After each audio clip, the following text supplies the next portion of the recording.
Assalamualaikum guys and welcome back to my YouTube channel Asyraf.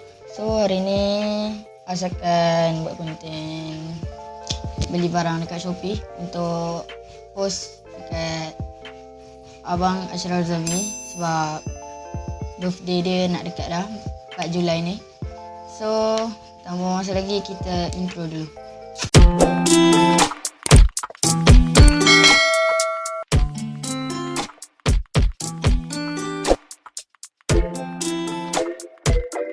So yang barang yang kita akan beli tak tahu lagi. Okay, jangan tengok video As beli barang tu. Okay, jom.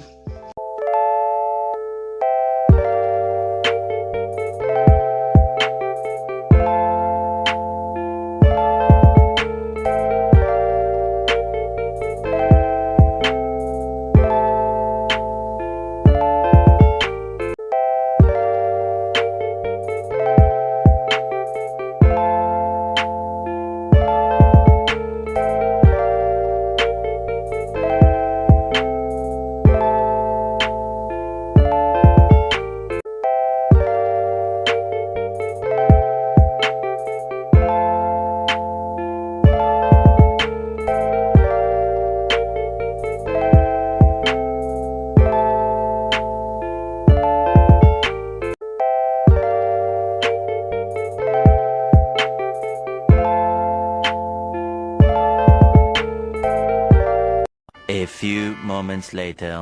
Sebelum birthday lagi dia dapat hadiah. Thank you so much brother. Yang ini pula. Okay, yang ni antara yang terawal tau sampai.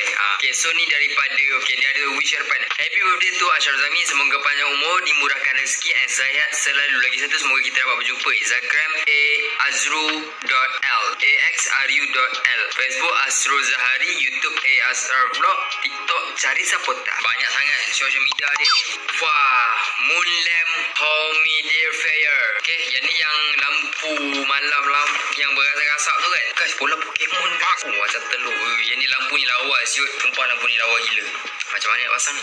Thank you lah. Saya memang minat lampu-lampu macam ni. Terima kasih Azrul. Saya tak dapat nak tunjuk lampu ni sebab saya nak cepat. Thank you so much lah. Thank you sangat-sangat. I love you juga. Walaupun like. Putting overtime on your body. You